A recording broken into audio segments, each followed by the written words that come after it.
What's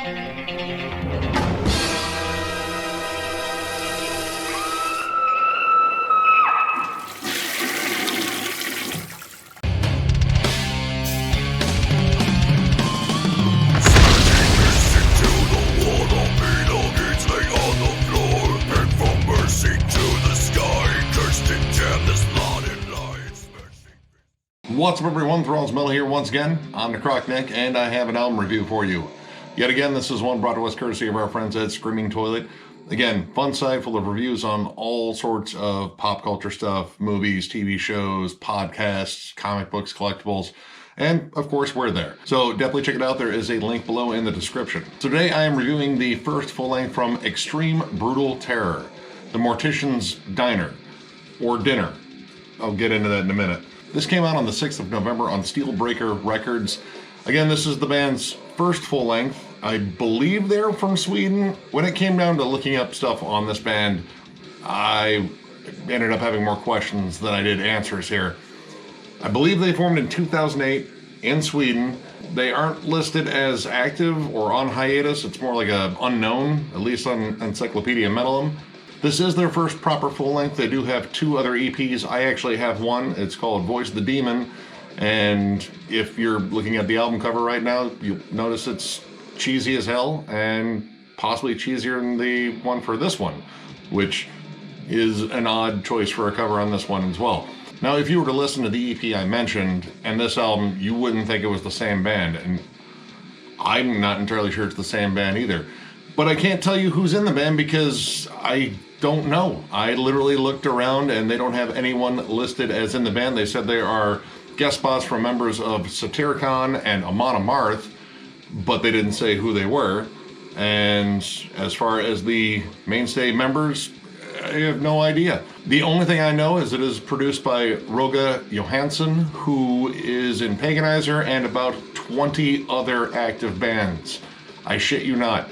If you look at his profile, he is in a lot of bands.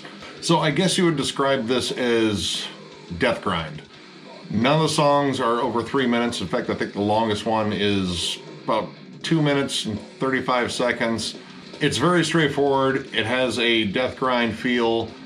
I'm reasonably sure the drums are a drum machine, and I already didn't like the mix on this. The guitars sound extra muddy. The drums definitely sound like a drum machine. If it's real drums, I'm kind of shocked. The cymbals sound very odd. Like whenever it's a crash cymbal, it's loud as hell, but any other cymbal, it seems like it's very quiet, and it's all pretty much one blast beat. There are a few pockets of groove or where they break into some sort of like punky D beat, or at least a fast one, but most of the time it is the same robotic blast beat the entire time. Now, going over the song titles on here, this band is clearly having fun with just ridiculous song titles. Revenge of the Amputated Limbs, Human Risotto. Yeah, this is definitely very tongue-in-cheek. I mean, it is Mortician's Diner or Dinner. Who knows? You eat dinner at the diner? I don't know. It's very confusing. But the problem is, I think they spent a lot more time on the titles than they did the music. The music is very formulaic. They have about 3 different changes in each song, and those are repeated to the point where they kind of wear on you, because honestly, the riffs are almost interchangeable on song to song here. Like, they are almost kind of picked the same way. The drum beats are very similar. The bass you can occasionally hear. It might be programmed too, I don't know. Again, who knows who's in this band? But listening to a lot of death grind and a lot of grindcore, regardless of whether or not you have short, punky songs, you can still have dynamics in those songs. But that didn't happen here.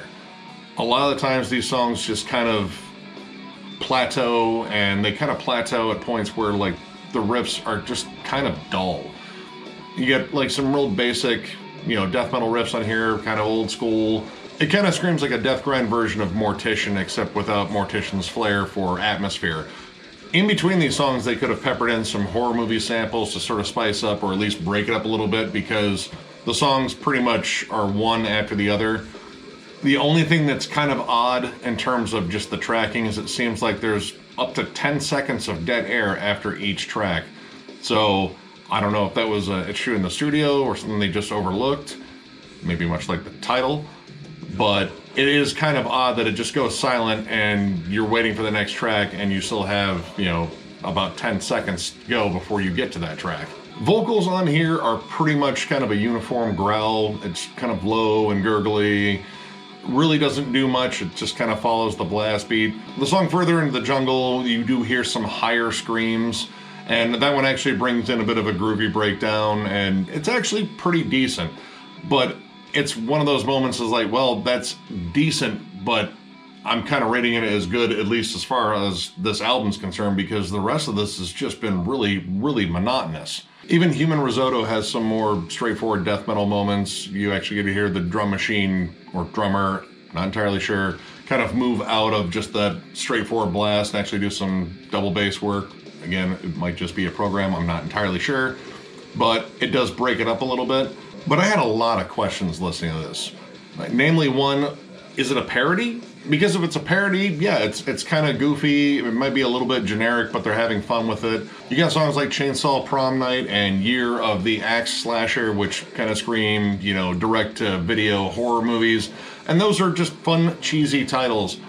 But as much as these titles scream fun, the songs really aren't. They're just kind of there. It's just like an exercise in, well, we have 3 riffs. Let's see what we can do with them. Another question I had is this a finished product? Like, there's tracking errors, the title, it's either dinner or diner.